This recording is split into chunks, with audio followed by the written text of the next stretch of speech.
Olá, bem-vindos a mais essa nossa conversa aprofundada. Hoje a gente vai mergulhar num material bem interessante, um trecho do documento 6.pdf. Ele trata de um tema que, nossa, sempre gera debate: a origem da vida, evolução. E o texto questiona a visão mais tradicional darwinista e apresenta o design inteligente. Nossa ideia aqui é entender os argumentos que essa fonte traz, certo? Vamos desempacotar isso. Exatamente. É um campo complexo, né? E que mexe com muita coisa. É bom deixar bem claro, o objetivo aqui é analisar o raciocínio, as evidências que o texto usa, sem tomar partido, sem dizer se concordamos ou não. Foco total na lógica e nos exemplos que a fonte dá. Legal. E o começo do texto já traz uma coisa curiosa, né? Uma analogia com o filme Contato. Aquela cena dos números primos vindos do espaço, interpretados como um sinal de inteligência. Como é que o texto liga isso com biologia? Então, a ligação é justamente a ideia de informação complexa e específica. O ponto central do documento é esse. Informação desse tipo, seja matemática, tipo números primos, ou a sequência química gigante do DNA, bom, ela não surgiria por acaso por processos naturais sem guia. Ah, entendi. O texto compara um bilhete simples, tire o lixo mamãe, precisa de uma mente para escrever. Aí ele argumenta, a informação no DNA, que é comparada a enciclopédias, também precisaria de uma fonte inteligente. E aí entra a figura do Carl Sagan, né? Que no filme aceitaria os números primos. Sim, o texto aponta o que ele vê como um paradoxo. O Sagan, que estava lá buscando inteligência extraterrestre, o SETI, ele aceitaria a matemática como prova de ETs, mas, segundo a fonte, não usaria a mesma lógica para a informação biológica, que é muito, mas muito mais complexa, né? A matemática vira tipo uma linguagem universal para detectar inteligência nesse argumento. E o texto vai além. Fala da complexidade do cérebro humano, citando Sagan de novo. 20 milhões de volumes de informação. É absurdo pensar nisso. Aquela imagem de 1000 livros em cada cadeira de um ginásio ajuda a gente a ter uma noção, né? Ajuda, e essa noção é usada para reforçar a pergunta da fonte. Se a gente reconhece inteligência em sinais bem mais simples, e se o cérebro é, nossa, tão complexo assim, algo que nem a gente consegue fazer, por que então atribuir o cérebro a processos não inteligentes, tipo leis naturais e acaso? É essa a provocação que o documento faz. Entendi a linha. E seguindo nisso, o texto faz uma distinção muito importante: microevolução e macroevolução. Como é que a fonte define isso? E por que é tão crucial para o argumento deles? De um tipo básico de organismo. Por exemplo, bactéria ficando resistente a antibiótico. Ou as raças de cachorro que vieram de um ancestral comum canino. Isso o texto diz, é observado, é real. Certo. Já a macroevolução, bom, aí é a grande história darwinista, né? A ideia de que toda a vida veio de um ancestral único, uma célula lá atrás, por processos naturais sem direção. A fonte até usa aquela expressão do micróbio ao homem, passando pelo zoológico. E a crítica principal é essa: pegar a evidência de microevolução, dessas mudanças limitadas, e usar para provar a macroevolução, a origem de tipos totalmente novos, algo que a fonte alega que nunca foi visto. A bactéria resistente, eles insistem, continua sendo bactéria, né? Não vira outra coisa. É claro. A distinção é chave para o argumento deles. E aí imagina o texto começa a listar os problemas que ele enxerga na macroevolução pela seleção natural. Quais são esses problemas? Basicamente, a fonte agrupa as críticas em, digamos, duas áreas principais de dificuldade para a seleção natural sem um guia. A primeira seria a existência de limites que a gente observa na variação dos seres vivos. E a segunda é a dificuldade de gerar complexidade funcional aos poucos, passo a passo. Vamos começar por esses limites. O que a fonte diz sobre isso? Então, o texto fala dos limites genéticos. Usa o exemplo clássico da criação de cães. Mesmo com o criador escolhendo, direcionando, com inteligência, né, eles esbarram em limites. Você pode ter um cão minúsculo ou um gigante, mas é sempre cachorro. Não vira sei lá, um gato. Certo. E também cita experimentos com moscas de fruta que, depois de muitas gerações, mostram variações, mas continuam sendo moscas, muitas vezes até com defeitos. Outro ponto é a mudança cíclica. O exemplo são os tentilhões de Darwin lá em Galápagos. O tamanho do bico muda com o clima, se chove mais ou menos. Ah, sim. Lembro disso. Mas essa mudança vai e volta, fica dentro de uma faixa, não é uma escada subindo sempre para formar uma nova espécie. A seleção natural explicaria quem sobrevive melhor, agora, mas não como surge uma estrutura nova, um tipo novo de bicho. Pelo menos essa é a leitura da fonte. Entendi. Limites na variação, então. E a outra área de dificuldade? Gerar complexidade. Isso me soa como complexidade irredutível. É isso? A ideia é que certos sistemas biológicos são tipo máquinas moleculares. O Berry usa muito o exemplo do flagelo da bactéria, mas cita também coagulação do sangue, sistema imune, a visão. São sistemas que precisam de todas as pecinhas ali, juntas, funcionando, para a coisa toda ter utilidade. Se tirar uma peça-chave, o sistema, para. E qual a implicação disso para a evolução gradual darwinista segundo a fonte? A implicação, argumenta o texto citando Berry, é que esses sistemas não poderiam ter sido montados passo a passo, sabe? Pela seleção natural agindo em mutações que acontecem por acaso. Por quê? Porque as versões intermediárias, com só algumas peças, ou não funcionariam para nada, ou teriam outra função totalmente diferente. Não dariam vantagem para serem selecionadas, entende? Seriam becos sem saída na evolução. Isso.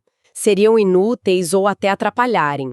O texto até menciona rapidinho o debate da ratoeira do BR, mas o ponto principal que defendem é que a ciência darwinista, segundo o BR, ainda não tem explicações detalhadas, testáveis, de como esses sistemas bioquímicos tão complexos poderiam ter surgido assim, gradualmente. E além dessa complexidade lá no nível molecular, a fonte também vê problemas com as formas de transição num nível maior, né? No animal inteiro. Sim, esse é o ponto da não viabilidade das formas transicionais. O exemplo que eles usam é a transição de réptil para ave. Como é que seria um bicho com meia asa ou meia pena? Provavelmente não voaria, talvez nem andasse direito, viraria presa fácil. A fonte argumenta que seria inviável. Ou seja, a dificuldade seria dupla. Primeiro, imaginar um caminho funcional, passo a passo, e segundo, garantir que cada passo nesse caminho fosse um bicho que conseguisse sobreviver e deixar descendentes. E para fechar essa parte, no nível molecular, eles falam do isolamento molecular. Ok, todo mundo usa DNA, mas a fonte pergunta, isso prova que viemos todos de um ancestral comum ou que tivemos um designer comum que usou a mesma plataforma? Uma pergunta. Interessante. E aí citam outro bioquímico, Michael Denton.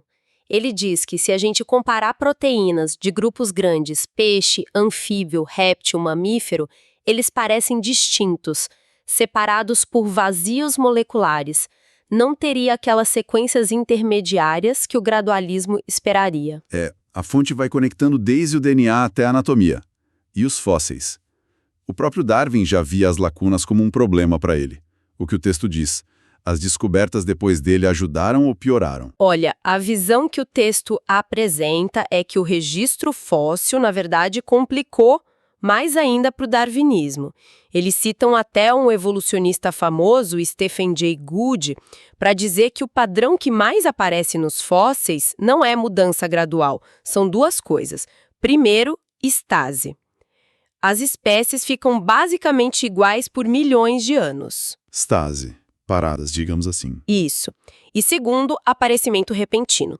Elas surgem, de repente, no registro, já formadas. E esse padrão, argumenta a fonte, combina mais com uma ideia de criação do que com a evolução lenta e gradual darwinista. E a famosa explosão cambriana. Sempre falam dela. Sim, o texto destaca muito a explosão cambriana. É um período lá atrás, onde quase todos os grandes grupos de animais, os filos, aparecem. Boom! de uma vez no registro fóssil, já complexos, diversificados, sem ancestrais claros antes deles. Isso não bate com a imagem da árvore da vida, né? Com um tronco só e ramos crescendo devagar. Exato. A fonte usa uma analogia do Jonathan Wells. Em vez de árvore, parece mais um gramado. Vários tipos surgindo ao mesmo tempo, separados. O texto também critica um pouco a ideia de só alinhar fósseis para montar uma linhagem. Cita outros cientistas dizendo que falta muita informação ali, a parte molecular, fisiológica, tudo isso some no fóssil. Até a homologia, tipo ter braço, asa de morcego, nadadeira de baleia com a mesma estrutura óssea, eles questionam se prova sua ancestralidade. Poderia ser, diz a fonte, um design comum para funções parecidas no mesmo planeta. Uau! É um conjunto pesado de críticas que a fonte levanta contra a macroevolução. E aí ela propõe o design inteligente, o DI, como alternativa.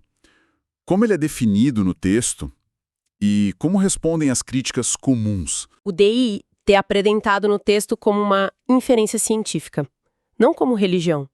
O raciocínio básico é: se as causas naturais que a gente conhece acaso, leis físicas, seleção natural, parecem não dar conta de explicar a origem da informação complexa e desses sistemas irredutíveis na biologia, então a única causa que a gente sabe que produz essas coisas é a inteligência.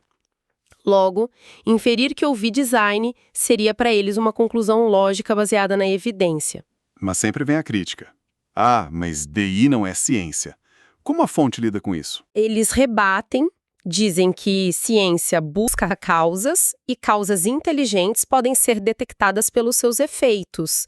Efeitos que a gente pode medir, observar, tipo informação específica, complexidade organizada, comparam o DI com arqueologia, ciência forense, até com o SET, todas buscam sinais de inteligência no passado ou no espaço. Argumentam que o DI faz previsões que podem ser testadas e que ele pode ser refutado. Se descobrirem uma lei natural que cria informação complexa sozinha, por exemplo, o DI cairia por terra, segundo eles. E aquela outra crítica de ser um deus das lacunas? Tipo, não sabemos explicar, então foi Deus. Essa é clássica. O texto nega isso com força. Diz que o DI não se baseia no que a gente não sabe, uma lacuna, mas no que a gente sabe e vê. A presença de um tipo de complexidade, de informação que, na nossa experiência, vem de uma mente. A inferência seria positiva para a inteligência com base nos dados, não diretamente para Deus. Aliás, eles até invertem a acusação, dizendo que o próprio darwinismo às vezes usa a seleção natural meio como um tapa-buraco para explicar tudo. Interessante. E as outras objeções? Motivação religiosa dos cientistas, o tal do projeto imperfeito, o que a fonte diz? Sobre motivações. O texto argumenta que o que importa é a evidência, não porque o cientista começou a pesquisar aquilo. Se a conclusão se baseia nos dados, a motivação pessoal, seja ela qual for, não valida a ciência. E afirmam que o DI se baseia em dados da biologia, da bioquímica, não da Bíblia. Diferente da ciência da criação, eles dizem. Quanto ao projeto imperfeito, usando o exemplo do polegar do panda, primeiro, dizem que para você dizer que algo é imperfeito, você tem que reconhecer que é um projeto, né? Faz sentido. Segundo, que projeto no mundo real sempre envolve adaptações, concessões, trade-offs, nada é perfeito. E terceiro, como julgar se é bom ou ruim sem saber qual era o objetivo do projetista e quais as limitações? O polegar do panda, eles dizem, funciona bem para descascar bambu. Ok, a fonte apresenta um cenário com muitos desafios para a visão padrão e argumentos para o DI. Mas aí fica a pergunta, por que, segundo eles, o darwinismo continua tão dominante? O texto sugere que a coisa não é só científica. Cita aquele biólogo Richard Leontin falando de um compromisso antes da evidência com o materialismo. Uma decisão de não deixar Deus entrar pela porta. E aí a fonte lista algumas possíveis razões para essa resistência ao DI, na visão deles. Manter a ciência como autoridade final, manter as explicações só no nível natural, pressões de carreira, dinheiro, prestígio na academia. E também um ponto forte que eles levantam: evitar as implicações morais, que viriam com a ideia de um criador. Citam declarações do Julian Huxley e outras histórias sobre como o darwinismo seria moralmente confortável para alguns. Essa é uma colocação bem direta sobre as motivações. A fonte explica como chega a essas conclusões, em que se baseia para dizer isso. Olha, no trecho que a gente tem, a base são principalmente citações diretas de cientistas e filósofos conhecidos, como o Leontin e o Huxley, alguns relatos pessoais e interpretações da dinâmica social da ciência. Não chega a ser um estudo sociológico detalhado sobre a motivação de todos os cientistas, mas usa esses exemplos para sugerir que esses fatores não científicos têm um peso grande na manutenção do darwinismo como visão padrão. Pelo menos essa é a análise da fonte.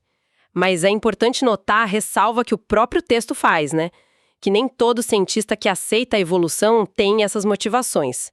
Muitos podem acreditar sinceramente nas evidências ou estar tão focados na sua área que nem questionam o quadro maior. Entendi. Então, para a gente fechar a perspectiva deste documento.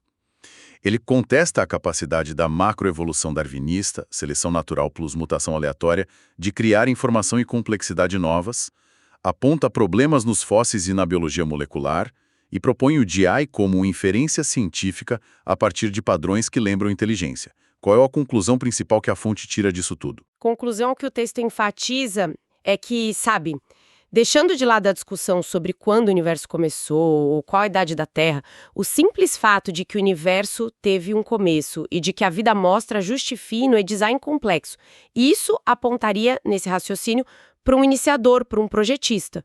O fato do começo e do design seria mais fundamental que o quando.